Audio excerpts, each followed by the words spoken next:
Today we are going to discuss about to determine the total thermal resistance and thermal conductivity of the composite wall. First of all, we discuss about what is composite wall. Composite wall means wall consists of more than one layer and each layer having a different thermal conductivity. It is called as a composite wall. Now we discuss about the composite wall apparatus. That composite wall apparatus consists of three slabs. First slab is MS, second slab is bakelite and third slab is wood. Similarly, below side same first slab will be considered for the wood, second will be bakelite and third is MS. And center of that upper layer and lower layer is one heater is there. So heater, function of heater is transfer that heat to the first layer, second layer and third layer, upper side as well as lower side. Then after now we discuss about what is the function of hand press. The function of hand press is to reduce the air gap between the two plates. Otherwise we can also say that the function of hand press is to give the proper contact between the two layer of the plate. Now we discuss about the voltmeter, the function of voltmeter which indicate the voltage, then after temperature indicator which indicate the temperature T1 to T8, and then after ammeter which indicate the temperature, which indicate the current. Now the function of dimmer is to increase and decreasing the voltage as well as current. Now we discuss about how many thermocouple in this apparatus. So in this apparatus having a 8 thermocouple. First thermocouple is T1. It is the interface temperature between the heater and wood. Then after below side will be same for the T2. Then after T3 and T4 are same. It is the interface temperature between the wood and bakelite. Then after the T5 and T6 both are same, it is the interface temperature between the wood and MS. And then after T7 and T8 is same, it is the interface temperature, or we can say that outside temperature of the MS steel. Okay, now we discuss about how to start the procedure of that composite wall apparatus. First of all, main switch on. Then after we just set the voltage 90 with the help of dimmer.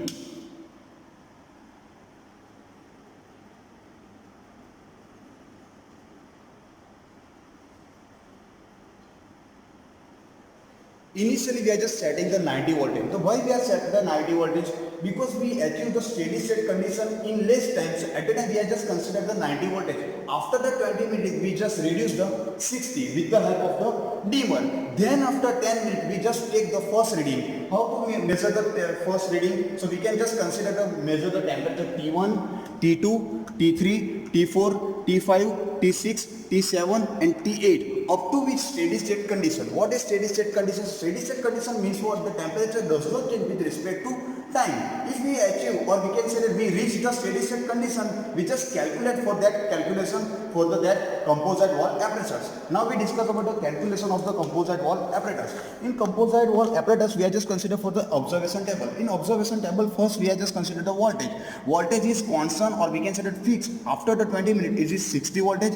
At the time 60 voltage we are just measuring the ammeter current which is in the form of the ampere. Then after we are just writing the here first 10 minute reading, 20 minute reading, 30 minute, 40 minute, 50 minute, 60 minute, up to which we reach the steady state condition. Whenever we reach the steady state condition, that last reading is our final reading, and for the using that final reading we are just calculation will be considered. So for the first calculation is Q is equal to voltage into current, which is already find out, okay, from the with the help of the apparatus. And then after we just find the rate of heat supply. After the finding out the rate of heat supply, we just find the heat flux, small q. Heat flux is which is indicated capital Q divided by 2 divided by area. Why we are considered divide by 2? So here heat transfer take place in both the direction, upper side and lower side. But we only require the only single side, so we are just divide with the 2. So we are just consider small q is equal to capital Q divided by 2 divided by area. Now how to determine the area? So area is equal to, which is indicate the area is equal to pi by 4 d square, and d is indicated diameter of that plate, and which is already given in specification. Okay, diameter of the plate is given 0.3 meter. So we can just write down and then find out the area.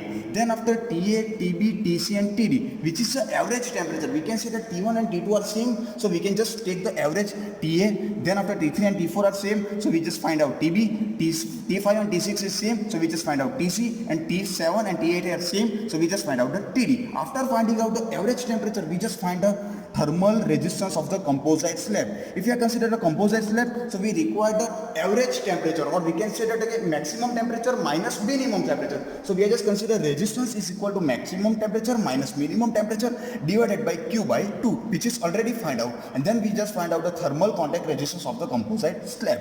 Then after we just find out the thermal conductivity of the composite slab. So how to determine the thermal conductivity of the composite slab? So we just consider capital Q, or we can say that small q into B divided by average temperature, or we can say that maximum temperature minus minimum temperature. So first of all we just consider B, which indicate the width of the composite layer. So first individual layer which is given 0.12, okay, but we require the composite, so we just summation of all three will be considered, so that will be a 0.036 meter. Just write down B, then Q is small q is already find out from upper equation, and then after Ta minus Td, so we just find out the K composite, and then after we just find out the individual thermal conductivity of the material. So first of all we are just considered wood. So wood thermal conductivity is equal to heat flux into width of the wood only consider, then after temperature difference, similar for the bakelite and similar for the MS. After finding out the all of three thermal conductivity of the bakelite, wood and MS, we just conclude that which material having a higher thermal conductivity. After performing this experiment, we can say that another layer we can say that, or another material we can use,